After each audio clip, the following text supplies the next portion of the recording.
Hi, I'm Rev Myron. I'm a minister through Pathways of Light, and I've been a Course in Miracles student for 40 years.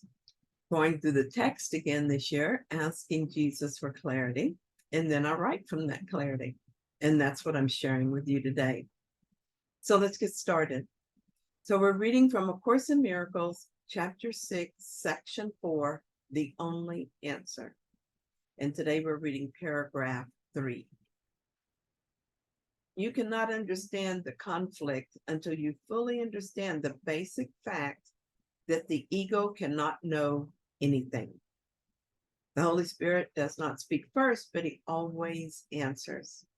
Everyone is called upon him for help at one time or another, and in one way or another, and has been answered. Since the Holy Spirit answers truly, he answers for all time, which means that everyone has the answer now. So I like that. Everyone has the answer now. This understanding changed everything for me. I don't have to strive for the answer because I have it. I don't have to hope for or long for the answer, nor do I have to worry that I will never have the answer. I have it now. I have it now because the answer is in my mind. There is really only one question and one answer, and the answer is available to me. I know who I am because the answer is in my mind. I know who I am reminds me that I really do know. Though I have this self-imposed amnesia thing going on, nothing is lost. As I let go of the many ego definitions of me that the ego has provided, the only thing left is my true self, the answer to the question, who am I? I've asked another question, what is guilt? I've been told that guilt is nothing. It's a mental construct designed by the ego mind to keep me away from the previous answer. Jesus tells us this in chapter 14, section 4, when he says, unless you are guiltless, you cannot know God, whose will is that you know him. Therefore, you must be guiltless. Guilt is not God's will, so it cannot exist. The logic in that is so flawless that I'm amazed I've continued to hold on to the idea of guilt for as long as I have. Jesus offered me the opportunity to let go of the idea of guilt once and for all, and I accepted. I asked about guilt and was answered that guilt is nothing, and now I'm withdrawing my belief in guilt as it comes into my mind. At first, it gave me a headache as war was being waged in the mind. The part of the mind the ego inhabits wants to keep guilt because it finds it valuable at times, and because guilt keeps me fully engaged in the ego. The part of my mind that the Holy Spirit inhabits doesn't believe in guilt, and so it does not exist. He does not see it, and if he doesn't see it, it doesn't exist. There was conflict, a war of sorts, as I looked back and forth, first to one teacher and then to the teacher. So, ouch. The ego tried everything in its bag of tricks to keep my attention. It pointed out that I have never completely given up anything I've made.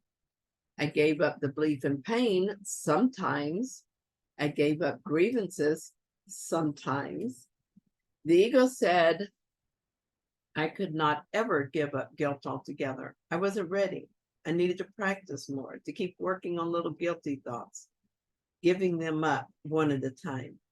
It asked me who I thought I was to make such a sweeping declaration, and reminded me how foolish I would look if I failed, and that failure was inevitable. But I asked the question, and I received the answer. Guilt is not God's will, so it cannot exist.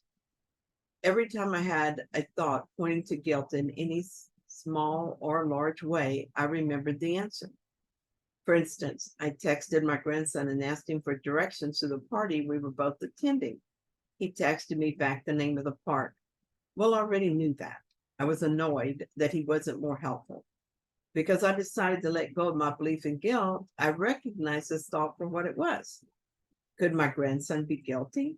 How could he? Guilt is not the will of God. One time when I was just first practicing this, I began the morning worrying about my son's upcoming surgery. he was getting a disc fusion. This one was very helpful because of the way I used it. In the past, I tended to dismiss ego thinking as just not true because I didn't want to look at it that closely. I was learning not to do that. And I still have to watch for this. But that morning, I realized that I didn't want another headache. So I let the thought complete itself. I felt fearful and I followed the fear. The fear led to anger, which inevitably led to guilt. The answer to this is simple. My son is not guilty of hurting his back, even after I warned him to be careful. How could he be guilty? There is no guilt. If there is no guilt in God, there is no guilt. I am not guilty of failing to heal him. Wow, I was surprised to find that one still hanging around. The ego says that if my mind were really healed, I could perform this miracle and my son would be healed. The inference is that I'm guilty, that he must undergo this surgery because I failed to heal him. I notice that this ego strategy pulls me back into believing in guilt. I feel the deep emotion that this thought triggers. But this cannot be true. If it is not God's will that I be guilty, then I cannot be guilty. I cannot undo God with my guilt. I can only pretend to be guilty. Why do I want to pretend to be guilty? It's very painful. It's hard to let it go, but I only need to do my part. I give all the willingness I have toward letting it go. I do not want to pick up guilt for this one thing because the truth is true all the time, or it's not true at all. So I give my willingness and ask the Holy Spirit to heal my mind. I know the answer to my question about guilt is in my mind.